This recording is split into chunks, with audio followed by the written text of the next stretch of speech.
mikroba yang kami masukkan ke sini, kami sebutnya mikroba yang sudah terlatih. Kami sengaja melatih mikroba itu agar bisa hidup di racun.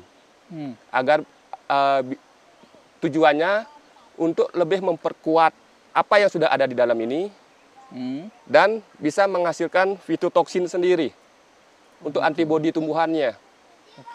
Bila ujung-ujung akar itu sudah bersimbiosis dengan mikorizа, sewaktu ujung akar itu menembus tanah, ujung akar itu tidak rusak.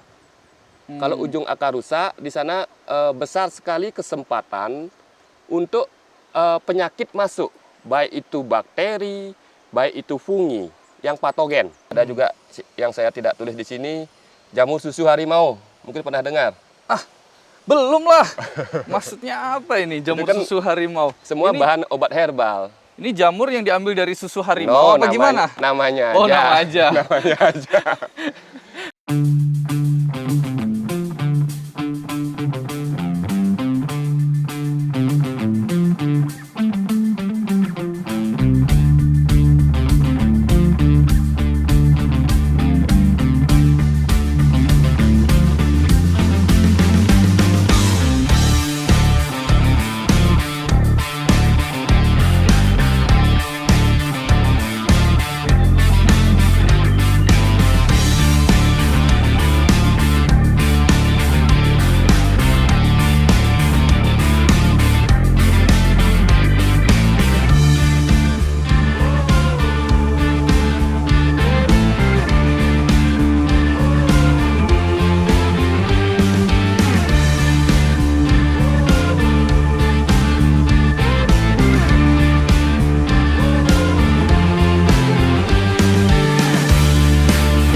Baik guys, assalamualaikum warahmatullahi wabarakatuh. Kita masih di Desa Pujungan, Kabupaten Tabanan, Bali guys. Masih di kebunnya Mas Bro Alim. Pagi Mas. Pagi. Pakai mic dulu Mas. Kotor tangan saya.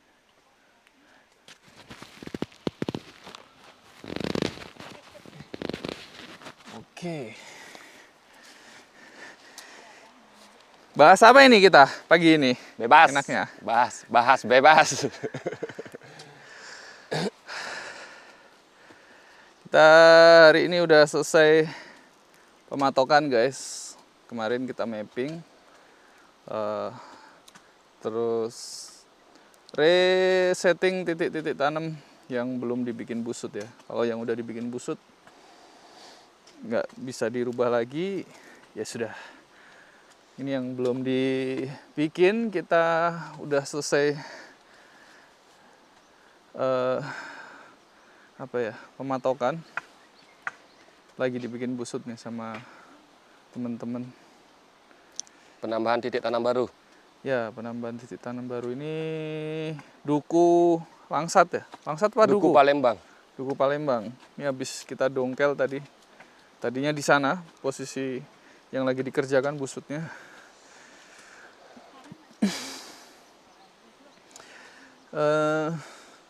Bahas apa enaknya nih? Kita tuh mau bahas, kemarin kita udah bahas kompos ya. Nah, kita pengen bahas biopestisida sama dekomposer.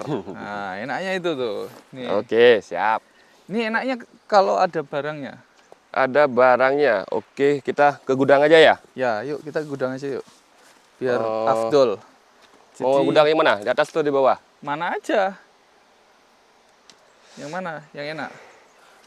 Mungkin yang di bawah aja. Biar di sana lengkap ada tulisan untuk biopestisidanya, isinya apa aja. Oke. Fungsinya apa aja. Ya, yuk. Kan Let's lebih go. enak.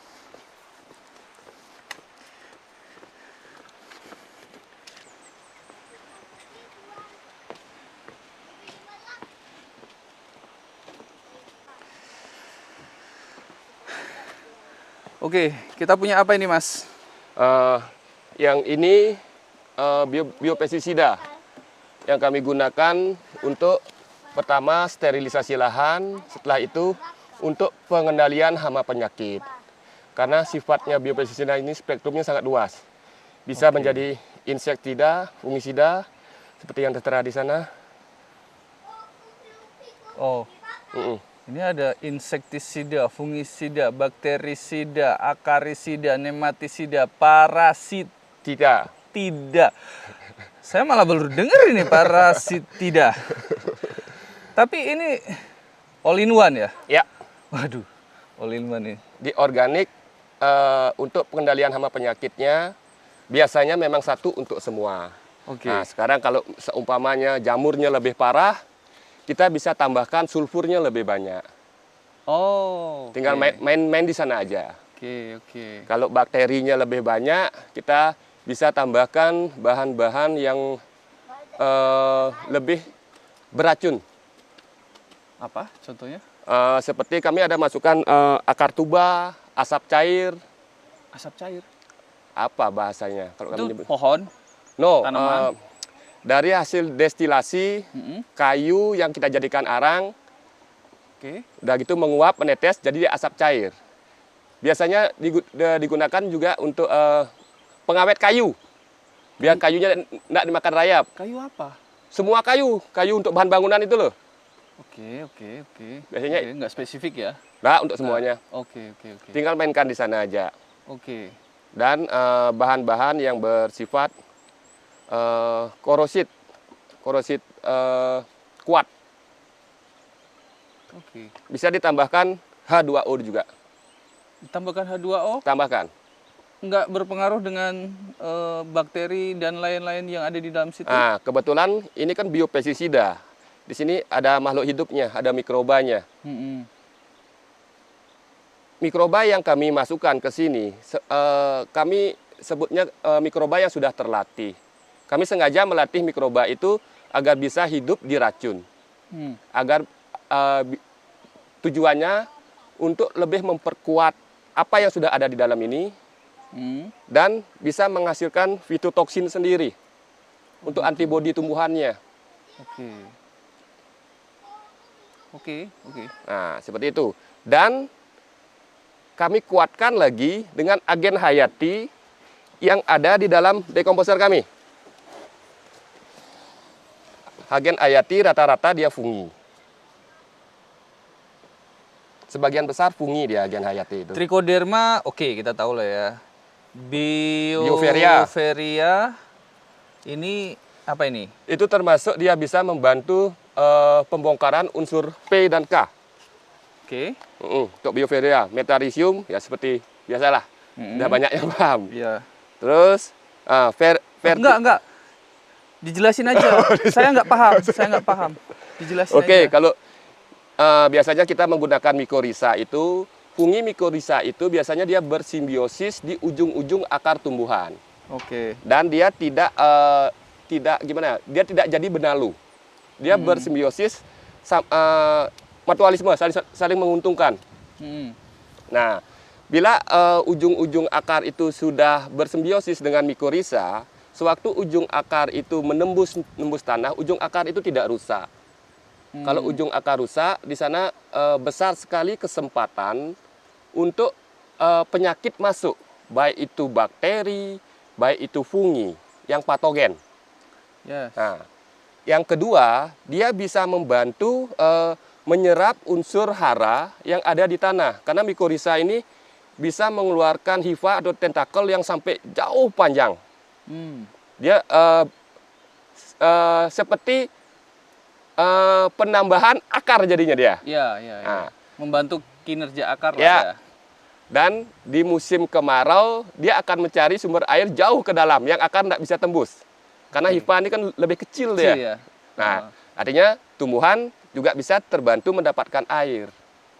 Nah, itu sebagian besar fungsi mikorhiza. Nah, di atasnya itu apa itu? Itu ada fertilizium sama metarhizium. Itu hampir sama fungsinya dia untuk pembongkar P dan K. Selain itu, mensederhanakan unsur yang masih belum bisa diserap langsung oleh tumbuhan, dibongkar oleh dia menjadi senyawa yang lebih sederhana. Kalau bahasa kerennya ion kation, nanion. Oke. Kalau bahasa kami di petani, makanan siap saji untuk tumbuhan. Oke. Ini ya, Hmm. fast food. Ya. Fast food yang sehat tapi. Nah, kalau aspergillus itu sama. Yang beda ini cordyceps. Oh, cordyceps. Apa ini? Ini yang paling jarang ditambahkan di dalam pembuatan decomposer. Cordyceps ini sebenarnya kan biasanya untuk obat-obat herbal tambahannya. Ada juga yang saya tidak tulis di sini, jamur susu harimau. Mungkin pernah dengar. Belum lah. Maksudnya apa ini jamur kan susu harimau? Semua Ini- bahan obat herbal. Ini jamur yang diambil dari susu harimau apa gimana? Namanya aja. Oh, nama aja. Namanya aja. Biasanya jamur ini tumbuhnya di daerah timur, daerah panas. Itu yang buat dia unik. Timur mana ini? Daerah Kupang, NTB, NTT. Oh, gitu. Ya, kalau menurut masyarakat sana, kalau harimaunya kencing di sana, akan ditumbuhi jamur itu. Oh, gitu. Menurut mereka, tapi itu Oke. enggak lah, enggak seperti itu. Enggak sepenuhnya benar ya. Nggak seperti Kita nggak itu. bilang salah tapi nggak sepenuhnya benar ya. Enggak seperti itu. Nah, itu juga kami tambahkan selain berfungsi sebagai agen hayati untuk menginfeksi seperti gayas, anai-anai atau apa bahasa lain anai-anai, Rayap. rayap, kaki seribu yang mungkin dianggap mengganggu tumbuhan. Oke. Nah, itu bisa menginfeksi, jadi badannya dia itu ditumbuhi jamur dari sporanya ini. Spora cordyceps tadi. Iya, sporanya itu jadi hewan itu dia jadi seperti zombie. Dia Dia hidup, terinfeksi ya. ya terinfeksi, dia hidup, tapi badannya dipenuhi jamur. Nah, Oke. sewaktu dia kembali ke koloninya, dia akan menginfeksi koloninya. Seperti itulah yang kami harapkan fungsi kerja dari agen hayati. Oke. Nah, kalau boleh sedikit saran, di dalam pengembangan kita membuat pupuk POP, terutama pupuk organik padat, kembangkanlah agen hayati yang fungi, yang jamur ini di dalam pembuatan POP itu. Biarkan dia tumbuh di sana dulu sampai menghasilkan spora. Dengan sangat otomatis sewaktu POP itu diaplikasikan di lahan, langsung meledak dah dia jadinya. Dan ingat, agen hayati yang berupa fungi tidak bisa berkembang di media cair. Jangan tertipu dengan produk-produk seperti itu. Paling dia hanya bisa tumbuh di atasnya. Kenapa nggak bisa tumbuh di media cair? Dasarnya memang seperti itu. Apa Pak Mukti pernah dengar ada jamur tumbuh di air? Bedakah dengan jakaba? Beda. Jakaba itu bukan jamur. Dia alga. Oh, valid ini, confirm. Valid. Oke. Jakaba itu apa sih? Alga. Dia apakah punya karakteristik yang baik untuk yang dibutuhkan tanaman atau Baik. gimana? Dia terutama di fase pertumbuhan. Oh, gitu. Karena hasil dari metabolisme jakaba itu bisa menghasilkan hormon-hormon pertumbuhan. Oke. Itu yang kita ingin dapatkan dari jakaba. Cuman ingat, bila kita bermain organik, jangan pernah bermain tunggal. Lengkapilah, jangan bermain hanya jakaba aja, tambahkanlah dengan fungi-fungi yang bermanfaat lainnya. Agar tentara kita di tanah jauh lebih kuat. Jangan main satu tentara. Oke. Nah, ini fungi yang itu tadi semua yang dijelaskan adalah fungisida organik. Ya, Termasuk kalau sebutannya fungisida nabati. fungisida nabati. Agen hayati. Oke. Walaupun ini decomposer. Decomposer itu kan biang dari pupuk organik. Artinya ini bisa diaplikasikan langsung. Kalau mau irit, untuk melatih petani lebih mandiri, ini bisa diturunkan menjadi POC. Pupuk organik cair. Ya, Lah tadi katanya nggak boleh dikembangin di air. Tidak bisa berkembang di air. Bisa diturunkan menjadi POC ini funginya tidak berkembang, tapi bakterianya berkembang. Oh, Ini kan ada oke. bakteri juga Oh iya, yang kita iya, butuhkan. iya. Makanya Oke. kalau mau funginya berkembang, turunkan ini menjadi Jadi POP. Ya. Oke. Oke. Berarti Tapi kalau- bisa dual fungsi ya. Ya, Kalau memang- mau dibikin POC, yang berkembang nanti akan bakterinya. Ya, betul. Oke. Ini Ini tidak akan berkembang. nggak akan berkembang. Tidak akan berkembang. Udah. Kalau dia berkembang pun hanya sedikit, hanya di atas cairan itu. Biasanya kan kalau kita buat POC, ada hifa tumbuh Ada- di atas cairan. Oh iya, iya. Hanya iya. sebatas itu. Oke. Artinya dia tidak bisa berkembang maksimal. Kembangkanlah dia di dalam Di- pembuatan POP. Di pupuk padat ya. Ya, Apa ini? Cornebacterium. Cronbacterium. Oh, Cornbacterium. Ya. Oke, apa ini? PSB, Bacillus, Pseudomonas, Serratia, Streptomyces, Nitrobacter. Nomor 1 dulu, Bang. Apa ini, Bang? Cronbacteria ini biasanya kami gunakan untuk membongkar apa jadinya ya, seperti protein, karbohidrat itu menjadi makanan siap saji untuk tumbuhan. Hasil turunannya itu. Biasanya kalau di manusia kan kita perlu asam fulfat. Nah, itu bisa dirubah menjadi senyawa yang benar-benar gampang diserap oleh tumbuhan. Menjadi senyawa yang lebih sederhana. Sebagian besar dari fungsi bakteri yang ada di sini, sebagian besar fungsinya, poinnya itu untuk merubah semua unsur, semua nutrisi yang masih susah diserap oleh tumbuhan menjadi makanan siap saji untuk tumbuhan. Bila bila nutrisi itu sudah makanan siap saji untuk tumbuhan, dengan sangat otomatis tumbuhan lebih cepat bisa menyerap. Tumbuhan lebih cepat akan kelihatan sehat. Itu yang kami inginkan.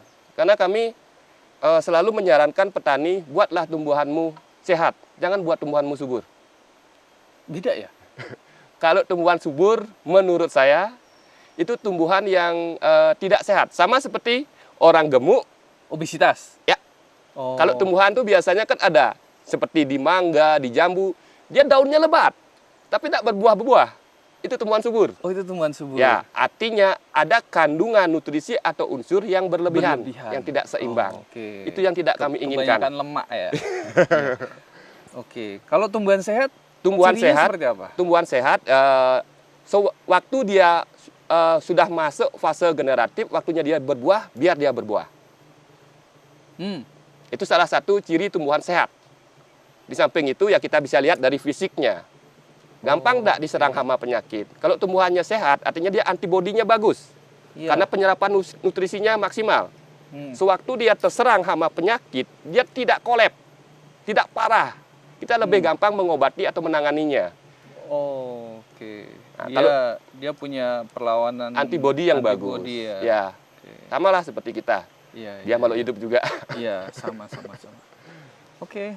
Ya, Jadi si Cornbacteria ini tujuannya untuk membongkar protein. membongkar protein agar mudah diserap. Ya, Tanaman tidak butuh banyak energi untuk tidak menunggu, bukan Oh.